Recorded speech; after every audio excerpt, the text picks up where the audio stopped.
Hello students, welcome to today's lesson, Evaluation in English Language Teaching. This is for English Methodology, B.Ed second year students. Let us go deep into the discussion of this topic, the concept of evaluation. Before we discuss the concept of evaluation, let me ask you two questions. One is, what is continuous comprehensive evaluation? Then the next one is, what are teacher made tests? So if you have answers, then you can jot down and you can discuss with me later. So now let us come to the concept of evaluation. What comes to your mind when we talk about evaluation? It is nothing but let us go little back and try to understand the concept of evaluation. In teaching learning process, the term assessment and examination was very much in vogue. Now if you look at the pattern of the question paper, you have essay type questions, short type questions, and you have what you call the choice. But in those days, in modern education system, the choice was not there, and at the same time the essay type questions were given instead of short type question and instead of objective type questions. So that's how people thought this kind of method of examination and assessment was not suitable to the present day generation. In this effort, during 1950s and 60s, what happened? Benjamin S. Bloom, he came out with the cognitive process.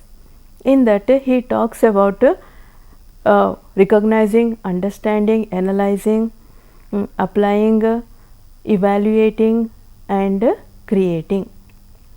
So evaluation, he said, it to justify a stand or to a decision. So he also gave some other small synonyms like thing to complete his to make us understand about his evaluation. What it is? Like to apprise, to argue, to judge, to analyze, to also to criticize, to weigh and to give some other measurements, etc., etc. That's how the term evaluation became synonymous. Since that time, we all started using evaluation in our teaching learning process across the world.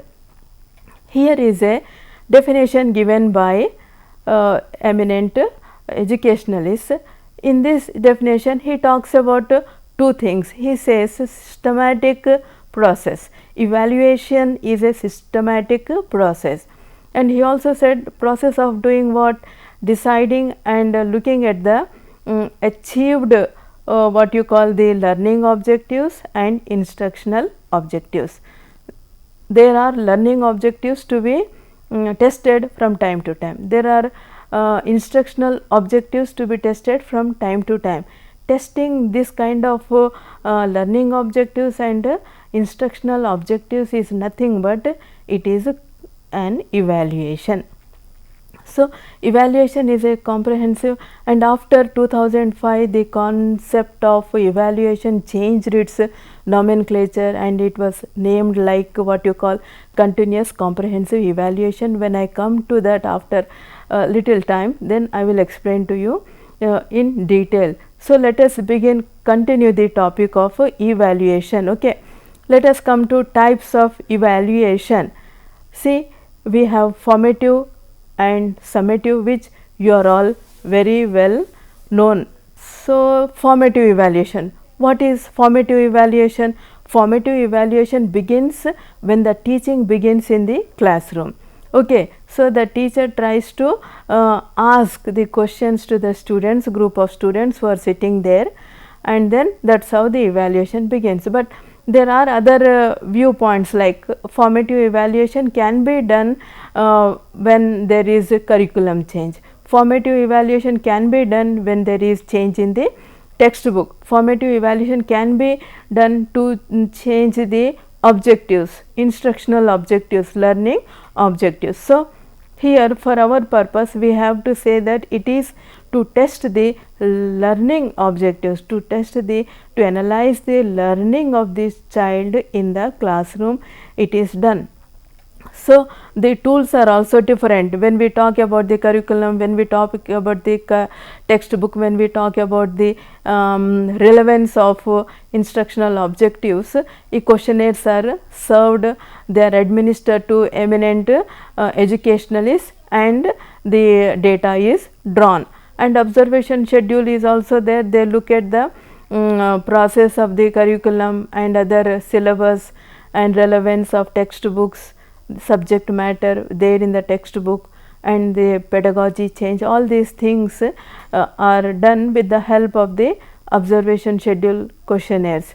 A checklist, I know a celebrity also says that before I do this work I have a checklist. That means when a teacher is going to the classroom, she can make a check of her visual aids, audio aids, and then she can put the tick mark. It is a very, if teacher begins to do like this, what happens? It increases her ability to teach well in the classroom along with other things. Okay. Then interview technique is there. Interview are also various kinds of interview models are there, talking over phone and talking face to face, and taking the evaluation. Okay. Self assessment profiles are there, like how I feel personally about all these things. Then finally paper and pencil tests are there. This is the one area we need to focus when we are talking about classroom instruction. Paper and pencil tests, what do you mean? The teacher made tests are paper pencil tests. I told you that the formative evaluation is done as teacher begins the teaching in the classroom. Okay. So like that, the what comes like monthly tests are there, class tests are there, periodical assessment, teacher's observation, all these things fall under formative evaluation. Then come to the summative evaluation. Summative evaluation, when do we do? Summative means summing up. You must be aware of the quarterly examination, you must be aware of the half yearly examination, annual examinations.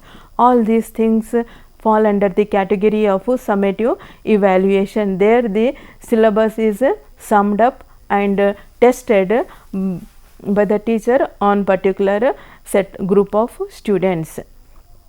Here what comes tools means what? We have question papers, isn't it? Just to look at the question paper of a first class, then it has all the items. So second class, like that for quarterly, half yearly and annual. All these things are included in the summative evaluation. That means teacher's job is in the classroom, it is very complex, and at the same time outside the classroom, like before coming to this, and in assessing the students achievement, it is as equal as teaching. Now let us come to the types of tests. Test means what? Till now we have talked about evaluation. To do evaluation, teacher makes use of some tests, some observation technique, you know, along with her eyes. Of course, teacher is standing in front of the, teacher stands in front of the students, and then she looks into the eyes of the students. But at the same time, there are other techniques, types of tests teacher makes use of that are in vogue. Let us look at them. Teacher made test, just now I told you that it is that paper pencil test, and then proficiency tests are there. You must be aware of teachers eligibility test. So like national eligibility test, state level eligibility test. So like that there are different tests to test the what you call the content of the child, student, and the incumbent or other areas. Proficiency test, intelligence test, aptitude test, you know, like all these are known to all of us and self-explanatory. Diagnostic tests, you know, like before a student enters into a new school, the school management would like to test his knowledge into which he is taking admission. So like some of the students have some problems like dyslexia, attention disorder is there, and dysgraphia is also there. So to find out the difficulties, whether the child is can be able to learn the class, the upper class syllabus or not. To test in that manner, diagnostic tests are designed and they are available in the education institutions. Then achievement test is nothing but the teacher conducts tests are also achievement tests, annual tests, all these come under this category. Standardized test is one thing we are all very much aware of, like standardized test and teacher made test. The difference is teacher made test is done for only small group of students, for a class say 30 to 35 students, okay, whereas standardized tests for thousands of students,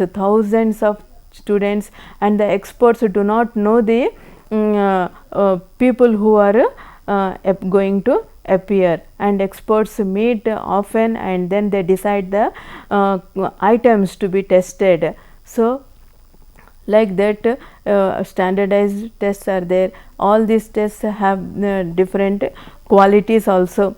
Like personality tests, we say whether he is adjustable person or not, balanced or not, what are his things that makes him to imbalance, where he can fit or something of that sort. So among all these tests, education related tests are standardized tests, achievement tests, diagnostic tests, teacher made tests, aptitude intelligence tests.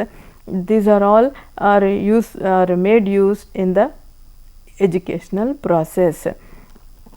So a good test. Now we are coming to the another area of testing. A good test. A good test means what? Examination is a necessary evil, you know, like students, unless and until passes through that activity, he cannot he cannot be put into upper class, okay, isn't it? So ask a question when he is writing a test. So he says that question paper, this question paper, like it is not included in the syllabus, it is out of syllabus, or some of the things students will be reacting. We all know about that. But a good test has what? Different qualities. Like the first quality is validity. Validity means what? It measures what it's designed to measure. It is of various kinds, like validity, content validity is there, construct validity, concurrent validity, predictive validity, phase validity. Okay, so that means that to English methodology students we cannot give Telugu methodology question paper. So that is the validity of the test. Okay, then reliability is also well known to you all. It when it is tested again and again within shortest time, it should yield good results. So consistency, like when do we use the word consistency? Means same accuracy is there. Okay, so accurate marks, like last time on this question paper he scored 78, this time also he will score 78. So like that, the second quality is reliability. Okay, objectivity is nothing but the inclusion of objective questions. They say, like what are objective questions that we come across? Match the following, sentence completion test, multiple choice questions, and etc. fall under this. So this kind of question should be included in the question paper, that is known as objectivity. And another opinion, another thing is also there. When two different persons correct these scripts, what happens? The result would be same. Okay, when these things are happening, we should think that the test has a quality, that is objectivity. Okay, then practicability. Practicability means it has ease of administration, in the sense like how to administer, ease of conducting the examination. It should not be a problematic. See how big examinations are conducted by beforehand. They make some what you call arrangements, seating arrangements are done, centers are allotted, and then the hall tickets are distributed. Such things come under this practicability. And ease of scoring, the key is also should be readily available.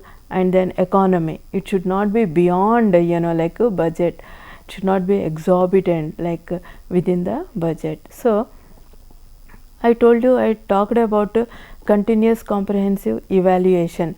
So when I was talking about evaluation, so I also gave little introduction about Benjamin Bloom's cognitive process. So that's how the evaluation became very synonymous, like it is teachers feel that we are teaching and students come regularly, but still the things are not happening in a desired manner. There is lot of gap between theory and practice. There is lot of gap between the school practices and the real world. So to bridge the gap, people came out, the educationalists came out with a very the concept, that is CCA. In the year 2005, National Curriculum Framework prepared by NCERT coined this one, continuous comprehensive evaluation. So what does these three terms mean to us? Let us see. Continuous means what? Testing should be done continuously.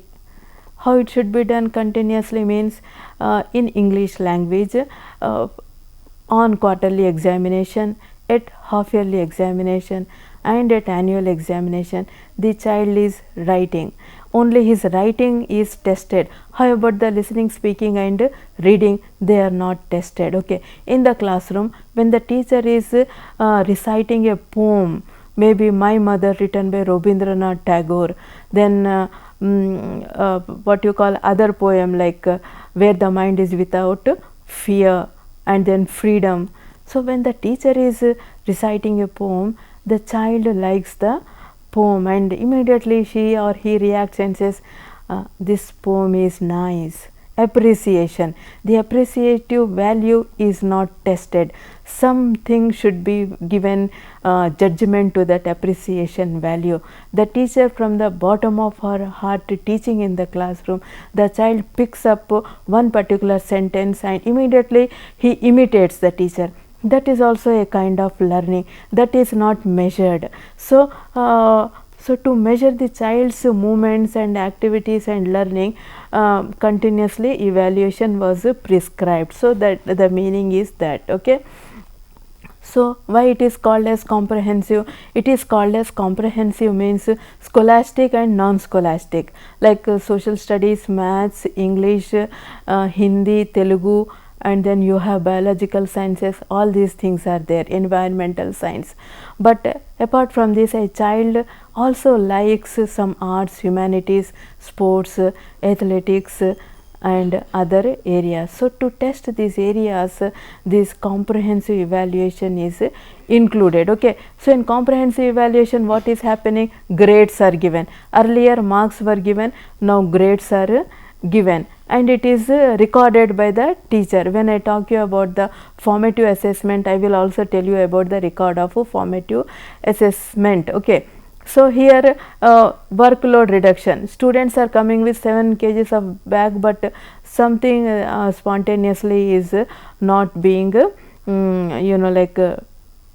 told. His knowledge is not up to the mark. Small tests in the places of quarterly, half yearly and annual evaluation, small tests are introduced, like slip test, sudden slip test.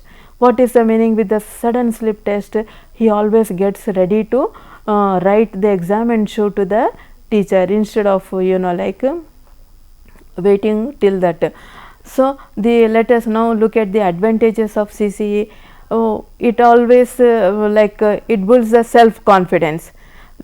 Yes, when in case of role play, in case of giving answers, the students are talking among 30 students. Then when the teacher says yes, your answer is right, then it gives him confidence. Okay. Instructional strategies and learning instructional objectives, I told you that the teacher can change from depending upon the grades or the assessment of continuous comprehensive evaluation. So, better interaction will take place between the backward students and the teacher, gifted students and the teacher, and average students and the teacher. The interaction should be more. Any system of education should not curb the gifted child. It should not stop him from doing whatever he has from his like from cognitive side. Okay. So, the strengths and weaknesses are known to them. The children will come to know. When teacher is always giving a praise to the student when his answer is correct, then other students will come to know about their weaknesses. Okay. That way continuous comprehensive evaluation has good advantages. In ELT, see, we are now talking about English language. English language is nothing but it is listening, speaking, reading and writing. Okay. So, in these areas continuous comprehensive evaluation should be done. Here in ELT, the skills are integrated. They are integrated and they are tested. In formative assessment also, what do you have? Reflections, you have written work, you have project and slip test. That is how in summative evaluation, what do you have? You have reading comprehension, vocabulary and grammar, and then creative writing is there. That is how skills are integrated. Okay. Then objectives and specifications need to be analyzed from time to time. Spelling out is very, very important. Appreciation is a specification. Okay. Interest is also a specification. Developing good habits is also a specification. Reading the text with the proper intonation and other areas, tone is also a specification. Child recognizes the elements of language and he recalls the definition of noun that was taught to him in previous classes. So, all these things are very meticulously mentioned in CCE. So, after the CCE, what happens? A regular teacher, now her job is busy. She also prepares the formative assessment record. Formative assessment record is nothing but what you call NR, nominal roles are there in the hands of the teacher. She takes down the assessment FA. In a one annual year, 4 FAs are there. So, each FA she records the marks and finally she divides it by 8 and then gives the scores. Blueprint. Blueprint is also a detailed plan of action and weightage is given to content and also to other areas. Okay. Then remedial measures. After SCC is done, there are remedial measures. Teacher should take up to concrete to abstract. If some students are not able to understand, means what teacher should do? Teacher should follow the method of concrete to abstract. Okay. Self expression everybody should get in the classroom, and models of teaching changing. Inside the classroom activities also she should practice, implement inside the classroom activities, dramatization, role play, soliloquy and simulation. If she practices with rapt attention, then students can excel in their efforts to learn English language. I hope you all have enjoyed listening to this video. Thank you.